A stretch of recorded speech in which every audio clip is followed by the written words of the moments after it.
Le Seigneur soit avec vous. Et avec votre esprit.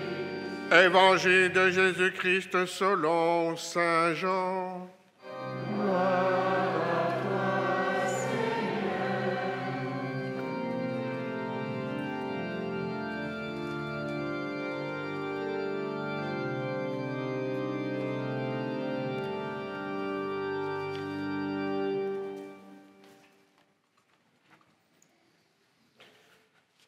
En ce temps-là, Jésus disait à ses disciples, « Si quelqu'un m'aime, il gardera ma parole. Mon Père l'aimera. Nous viendrons vers lui et chez lui, nous nous ferons une demeure. Celui qui ne m'aime pas ne garde pas mes paroles. Or, la parole que vous entendez n'est pas de moi. Elle est du Père qui m'a envoyé. Je vous parle ainsi, tant que je demeure avec vous, mais le défenseur, l'Esprit Saint, que le Père enverra en mon nom, lui vous enseignera tout. Et il vous fera souvent de tout ce qu'il vous fera, et il vous fera souvent de tout ce que je vous ai dit. Je vous laisse la paix. Je vous donne ma paix. Ce n'est pas à la manière du monde que je vous la donne. Que votre cœur ne soit pas bouleversé ni effrayé. Vous avez entendu ce que je vous ai dit? Je m'en vais et je reviens vers vous. Si vous m'aimiez, vous seriez dans la joie puisque je pars vers le Père. Car le Père est plus grand que moi. Je vous ai dit ces choses maintenant, avant qu'elles n'arrivent. Ainsi, lorsqu'elles arriveront, vous croirez. Acclamons la parole de Dieu. Louange à toi, Seigneur Jésus.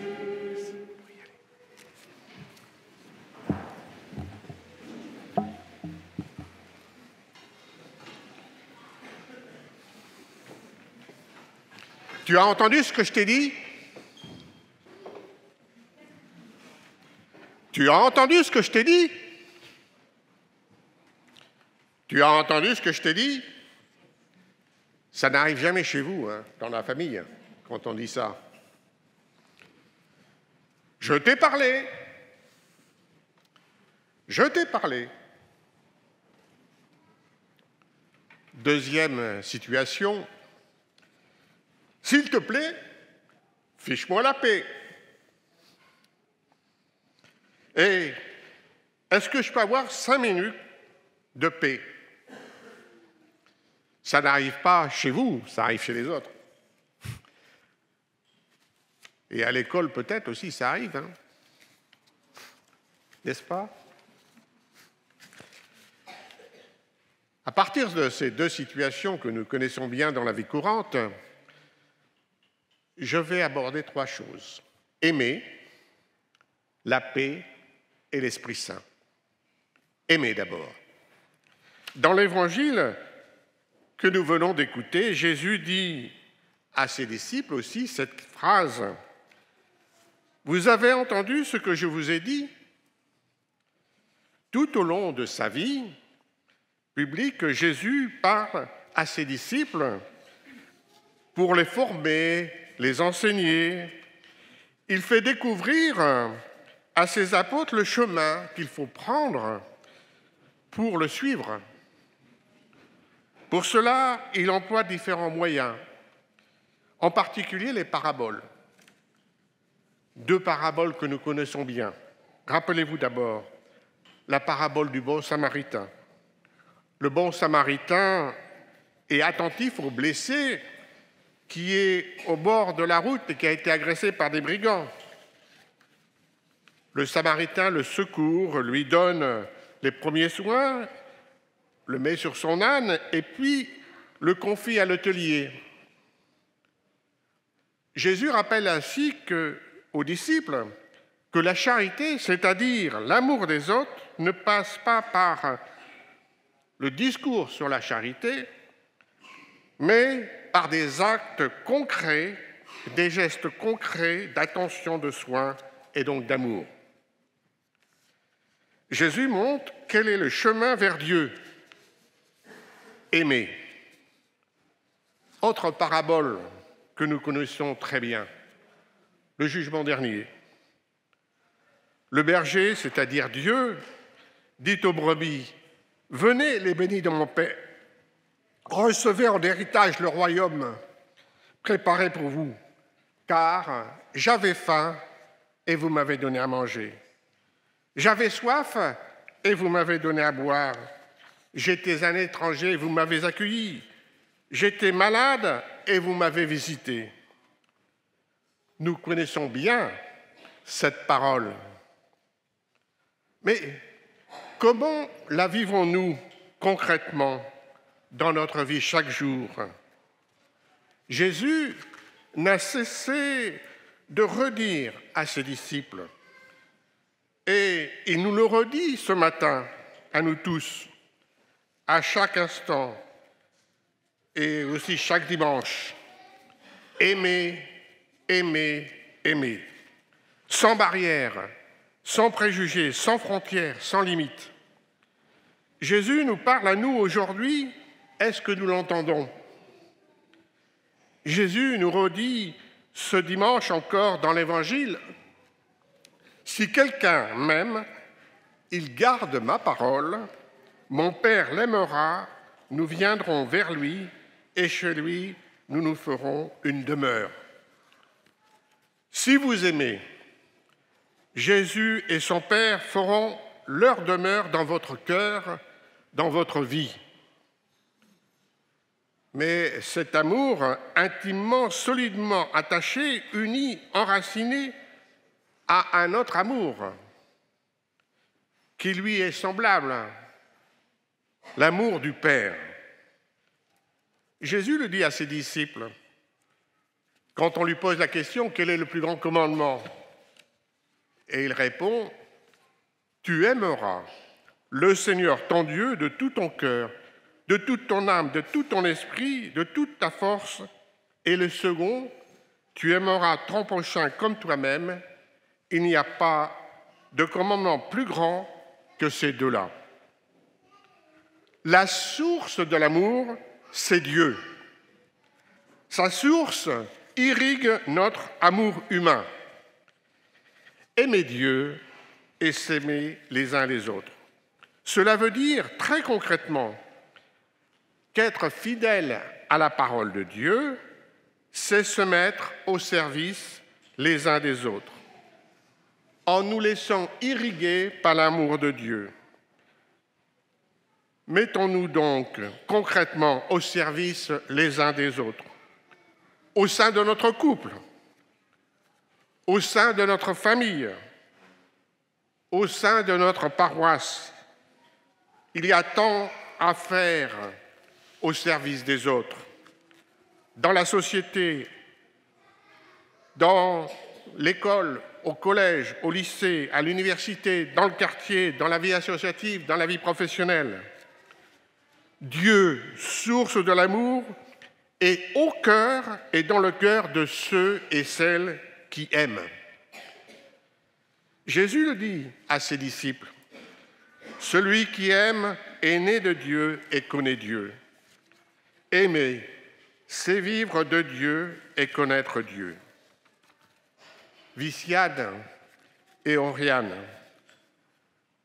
vous avez été marqués du signe de la croix, signe de l'amour du Christ, et vous allez recevoir l'Évangile, c'est-à-dire la parole de Dieu.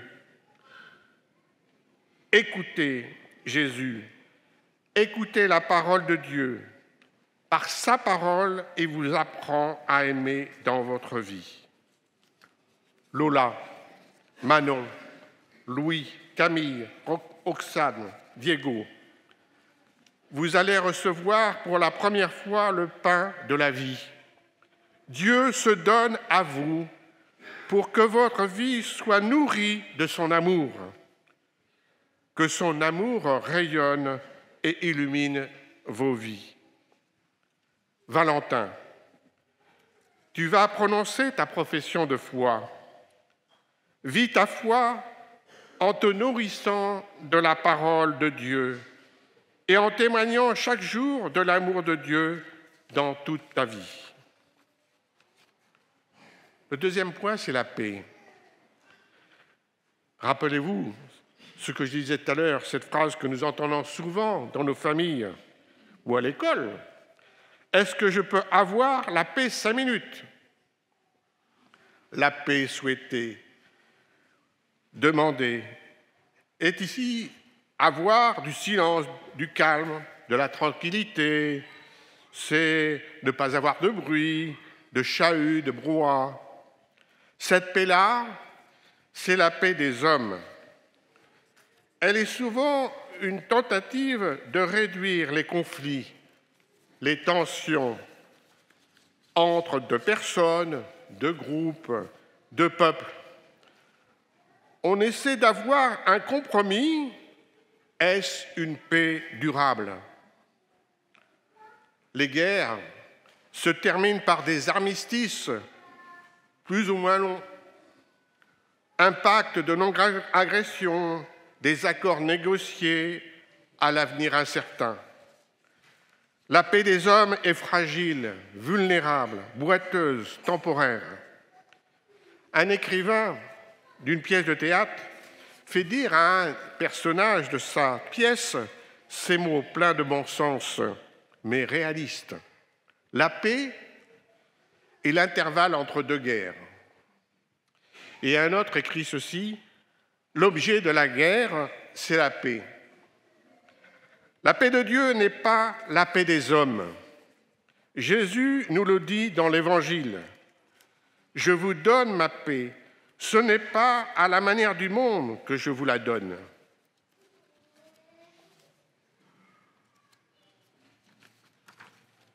La paix de Dieu ne se marchande pas dans des négociations et des compromis. Jésus nous fait don de sa paix. Sa paix passe par la passion et la croix. Pour se faire résurrection, le Christ donne la paix en se donnant, en faisant don de sa personne.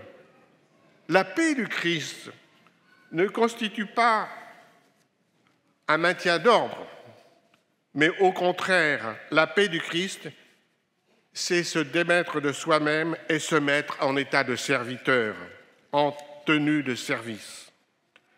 La paix du Christ passe par le lavement de pieds du jeudi saint, signe du service.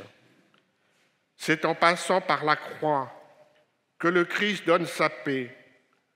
Le Christ, en mourant sur la croix, porte en lui une nouvelle manière de donner la paix, radicalement différente. Une paix qui naît par la charité, par l'amour, c'est-à-dire par le don de sa vie. La paix du Christ, c'est la source infinie de l'amour. Elle ne se tarit pas, même par temps de sécheresse. Elle continue d'alimenter et de nourrir nos vies. L'Esprit Saint, alors que nous approchons de la fête de la Pentecôte, je vous invite à prier l'Esprit Saint, que l'Esprit d'amour et que l'Esprit de paix inonde nos cœurs et nos vies, celui de nos familles, celui de notre couple, celui de notre paroisse. La vie dans l'amour et la paix du Christ, c'est la vie irriguée et impulsée par l'Esprit Saint. Implorons l'Esprit Saint qu'il irrigue nos vies du Christ ressuscité. Amen.